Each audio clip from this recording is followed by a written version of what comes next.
yaitu menyusun grading jabatan.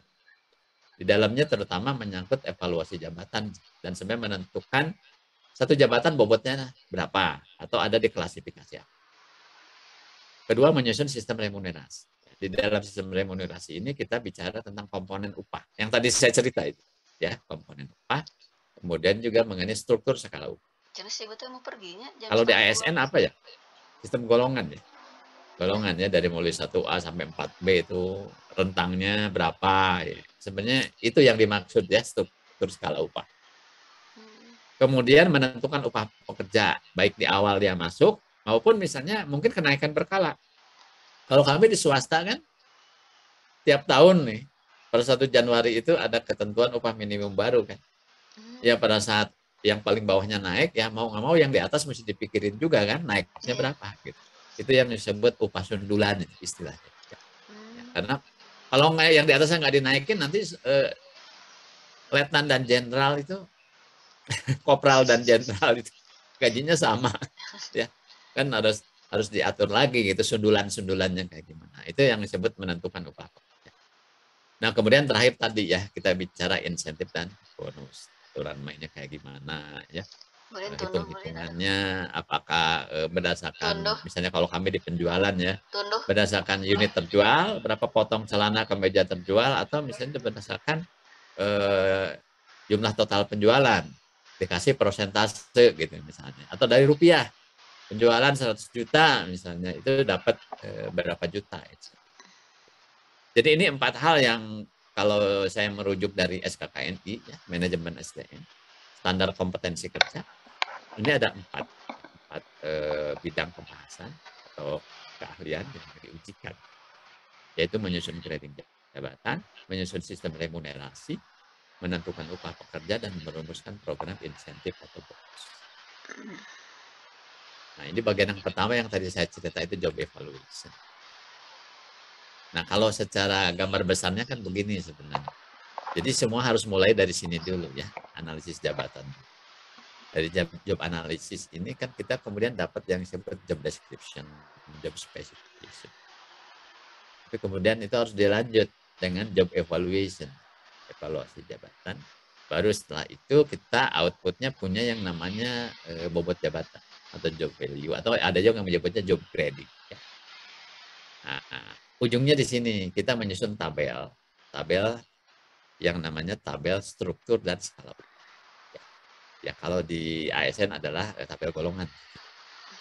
Jadi kita di swasta bikin sendiri gitu ya, karena kita tidak diatur oleh pemerintah ya, kita bikin sendiri. Nah, tapi flow-nya kayak gitu. Nah ini kalau kita lihat urut-urutannya ya, kalau kita sudah job analysis kan punya ini job description. Ini dilanjut, kita masuk ke evaluasi jabatan dan ditentukan metode yang mau dipakai yang mana. Kemudian kita verifikasi hasilnya dan kita kaji hasilnya. Baru kemudian menentukan gradingnya ya, jabatan A, jabatan B, jabatan C itu skornya berapa atau poinnya berapa. Nah ini adalah satu skema atau satu model yang ini saya sendiri yang bikin, ini saya tidak mengutip dari siapa-siapa. Saya coba menyusun urut-urutannya. Ya. Tadi yang saya cerita 3P itu ini nih, pay for person, pay for position, dan pay for performance. Ya, jadi kita membayar seseorang karyawan itu pada 3 aspek.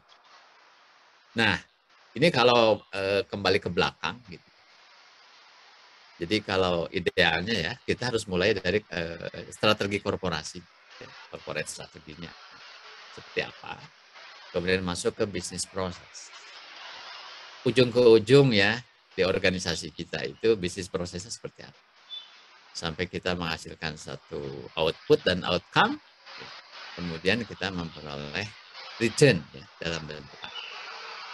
Kemudian berikutnya adalah struktur organisasi. Nah ini jangan lupain, struktur organisasi. Ini bagian penting. Ya. Kita tuh kalau struktur organisasinya belum sesuai, ya belum valid, maka kesananya tuh pasti itu banyak bongkar pasang, tambal sulam jadinya. Jadi sebelum kita melakukan analisis jabatan, ya sebaiknya mantapkan dulu strukturnya. pastikan dulu strukturnya udah betul. Baru kemudian masuk kepada analisis jabatan. Analisis jabatan kan outputnya ini, hurian jabatan dan spesifikasi jabatan. Ini output. Kita nggak mungkin melakukan job evaluation atau evaluasi jabatan kalau kita nggak punya ini, ya, nggak punya hurian jabatan dan spesifikasi jabatan. Jadi ini urut-urutannya seperti itu. Masuklah ke proses ini. Jadi pada saat job grading itu sebenarnya ada di sini nih, ya, yang saya kasih panah merah. Job evaluation itu adalah proses mengevaluasi atau menilai satu jabatan dibandingkan dengan jabatan-jabatan lain di struktur kita. Itu berapa grade? Atau masuk ke kelompok yang mana? Lebih rendah, lebih tinggi, dan seterusnya. Jadi outputnya job value, bobot jabatan, atau nilai jabatan itu. Nah, tapi sebelum menyusun tabel ini, ya, tabel golongan ini nih, struktur skala upah, itu ada hal-hal yang harus kita pertimbangkan. Ya. Nggak bisa ujuk-ujuk aja ya. Jadi di sini yang namanya job value ini belum ada angka rupiahnya, belum. Paling-paling skor aja atau poin, ya, atau klasifikasi, ya. Misalnya klasifikasi pelaksana, ada klasifikasi manajemen garis pertama, menengah, dan atas kan. Atau ada, kalau di ASN tuh ada kepangkatan misalnya pratama, muda, madya, utama kan begitu ya, kepangkatan pratama, muda, madya, utama.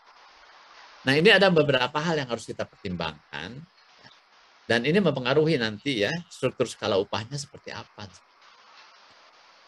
Ini yang pertama nih, variabel lain yang harus dipertimbangkan dan dijadikan referensi ya. Pertama adalah kemampuan perusahaan untuk membayar. Company ability to pay. Kalau di kalangan ASN barangkali ya, anggaran ya. Anggaran dari APBN maupun APBD itu seperti apa? Mencukupi enggak? Misalnya untuk naik sekian persen ya, atau diberikan remunerasi dan atau gaji ke-14 misalnya kan. Semua kembali kepada anggaran.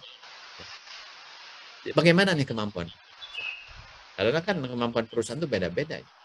Dari mulai ada perusahaan level kaki 5 lah gitu, atau UMKM ya, mikro kecil sampai ke perusahaan raksasa ya, konglomerat. Kan tentu beda dong kemampuan. Yang kedua adalah pasar kerja, pasar tenaga kerja. Ada beberapa jenis profesi atau jabatan itu profil supply demand-nya itu beda. Ya, profil supply demand-nya itu beda. Ada yang dibayar mahal, lebih tinggi karena supply-nya jarang. Padahal kebutuhannya atau demand-nya banyak. Maka kemudian dia dibayar lebih tinggi. Tapi ada juga beberapa jenis profesi atau pekerjaan tertentu yang dibayar lebih rendah. Ya, itu karena hukum pasar, supply and demand. Termasuk juga di sini untuk melihat posisi kita, perusahaan kita. Apakah kita kompetitif atau tidak di dalam membayar upah kepada karyawan. Bisa saja kan kita mungkin masih di bawah rata-rata pasar membayarnya. Mungkin masih di bawah UMR dan sebagainya. Nah, kemudian yang ketiga kalau di swasta nih, ya ini dikendalikan atau diwajibkan mengikuti yang namanya upah minimum. Ya, kalau di ASN kan enggak ya. Makanya banyak juga sih sebenarnya di daerah tertentu yang upahnya masih di bawah upah minimum ya enggak? Ya. Iya. Tapi kalau sekarang masih mending sih, sebenarnya lebih bagus. Karena semenjak zaman Gus Dur itu ke sini itu sebenarnya ASN itu kesejahteraannya meningkat cukup besar. Ya. Kalau saya banding-banding karena saya kan sudah kerja dari tahun 90 gitu. Ya. Dulu itu kasihan banget yang namanya ASN. Sekarang sih sebenarnya udah bagus lah. Malah kita di swasta kalah kok sama teman-teman yang ada di ASN. Jadi upah minimum itu karena wajib hukumnya harus dipatuhi. Gitu, ya. Sekalipun di undang-undang yang baru ya di PP 36 juga itu ada sih satu pengecualian atau dispensasi, tapi hanya untuk usaha mikro kecil. Usaha mikro kecil itu yang omset per tahunnya di bawah 4,8 miliar. Ya. Kalau nggak sanggup itu boleh bersepakat dengan karyawannya, misalnya untuk upahnya di bawah upah. Ya, tapi syarat dan ketentuan berlaku. Jadi nggak bisa sewenang-wenang juga gitu ya. Nah, setelah melihat variabel-variabel ini, juga kita harus melihat kriteria yang ada di sebelah kanan. Ini adalah kriteria upah yang baik dan benar. Kriteria upah yang baik dan benar. 3 yang pertama yaitu fair, motivate, dan kompetitif itu adalah kriteria upah yang baik. Ya. Sedangkan compliance atau kepatuhan itu adalah kriteria upah yang benar. Ya. Nah, fair itu kan artinya adil. Adil itu ajasnya adalah equal pay for equal job. Pernah dengar istilah ini? Ya, ini pakem. Pakem di dalam remunerasi itu adalah equal pay for equal job. Bayaran yang sama untuk pekerjaan yang sama, Bobo. Nah, jadi boleh bayaran itu tidak sama kalau memang bobotnya tidak sama. Ya. Dan ini maksudnya tidak berarti harus job title-nya sama. Bisa saja seorang perawat di rumah sakit dan seorang teknisi listrik di rumah sakit, kan pekerjaannya beda tuh. Tapi kalau setelah dilakukan job evaluation bobotnya sama, ya bisa sama tuh upahnya. Itu yang dimaksud job equal pay for equal job. Ya. Yang kedua motivate. Nah motivate itu kaitan dengan kalau di ASN itu remun ya, remunerasi. Ya kalau di kami sih reward nih yang ini nih. Reward itu kan maksudnya adalah untuk supaya karyawan termotivasi bekerja lebih baik, ya berkontribusi lebih baik. Karena ada iming-imingnya tuh, ada hadiahnya, ada ganjarannya kan. Ya maka orang mengejar kan. Kayak sales kami pasti mengejar penjualan, mengejar omset. Kenapa? Supaya dapat komisi. Iya kan? Kalau nggak gitu ya nggak dapat tambahan dong, cuma ngandelin upah pokok yang mungkin nilainya cuma upah minimum gitu, cuma 3 juta, 4 juta gitu. Ya. Sementara mungkin dia kebutuhannya bisa sampai 7 juta, 8 juta sebulan. Ya. Maka dia harus kejar tuh tambahannya itu lewat pencapaian kinerja. Ya. Dan karena ada ganjaran yang dijanjikan, ya, maka itu membuat orang termotivasi untuk berkarya lebih baik. Nah, kemudian yang ketiga, ini yang disebut kompetitif. Nah, kalau saya nggak tahu, mungkin ada juga sih persaingan di antara ASN ya. Mungkin ada yang ngerasa cemburu sama pegawai pajak. Karyawan di Direktorat Jenderal Pajak kok gede-gede gitu ya. Bea cukai gede-gede, tapi juga mereka punya banyak masalah kan gitu ya. Ternyata ya sekarang terbuka ya. Ya memang begitu ya. Bilang apa? Ya harus ditertibkan aja. Ya. Ya kalau kita sebagai orang beriman juga kan ngapain juga sih dapatnya dari cara begitu ya.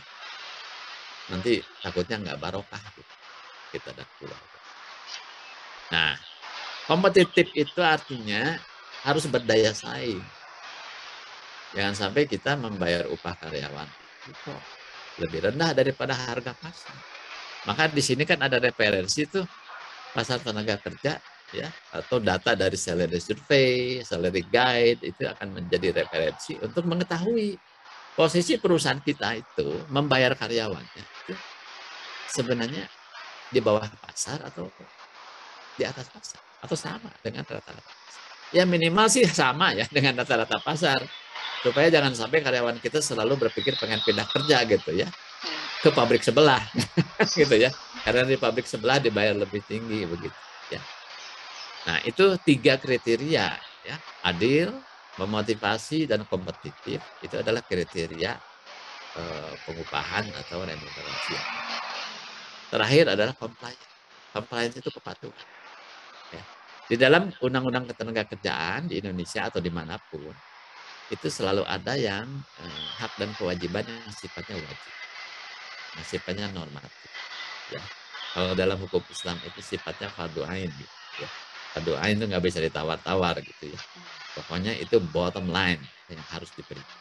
Nah, kita harus patuh kepada hak-hak karyawan yang sifatnya wajib atau normatif.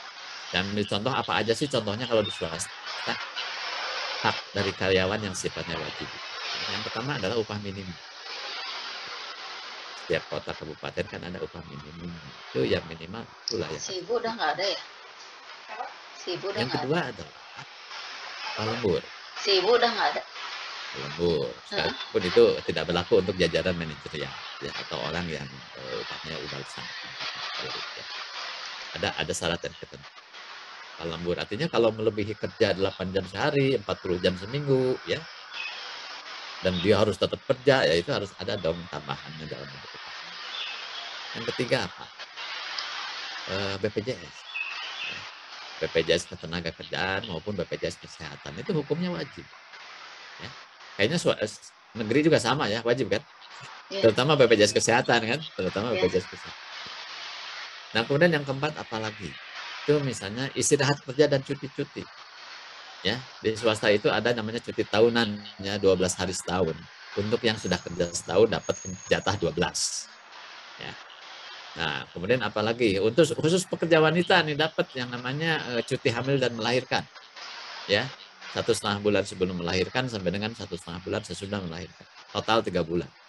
Ya. Kemudian dapat apalagi? Cuti haid. Ya, hari pertama dan hari kedua. Oh. Tapi harus statusnya adalah sakit karena haid ya, maka dari itu harus ke dokter atau ke bidan baru bisa kita kasihkan. Kemudian apalagi upah selama sakit karyawan swasta ya itu yang sakit berkepanjangan itu nggak boleh di PHK sampai dengan 1 tahun. Selama setahun dia masih memperoleh upah sekalipun upahnya menurun ya. 4 bulan pertama dapat 100%, 4 bulan kedua 75%, 4 bulan ketiga 50%. Lewat dari setahun dibayar 25% sampai kemudian dilaksanakan pemutusan hubungan. Kemudian apalagi yang sifatnya wajib? Tunjangan hari raya itu wajib. Tunjangan hari raya untuk yang masa kerjanya di atas 1 bulan atau lebih. Berlaku proporsi. Yang tadi saya sebutkan rumusnya. Ya. Kalau udah setahun atau lebih dapatnya 1 bulan. Ya. Kemudian apalagi yang sifatnya wajib? Kompensasi PHK. Kompensasi PHK ada yang PHK karyawan tetap ya, dapat pesangon dan lain-lain nanti tergantung kasusnya kenapa di PHK. Kedua di aturan baru ya, di Cipta Kerja maupun di PP 35 36 ya bisa dilihat itu karyawan kontrak yang habis kontrak itu dapat juga kompensasi PKWT namanya ya. Jadi kalau ada karyawan kontrak setahun ya terus selesai dan nggak dilanjut gitu ya. Nah 1 tahun itu dapat 1 bulan kompensasi PKWT 1 bulan upah. Kalau 2 tahun dapat tuh. Bagaimana kalau cuma 6 bulan kontraknya? Ya 6/12. Jadi mirip-mirip cara ngitung THR tadi gitu. Ya, rumus. Nah, itu yang dimaksud compliant. Nah, di dalam struktur skala upah itu sebenarnya angka-angka yang ada di situ memang sudah ada rupiahnya dan itu lebih merupakan upah pokok. Upah pokok itu berarti di sini membayar orangnya, ya.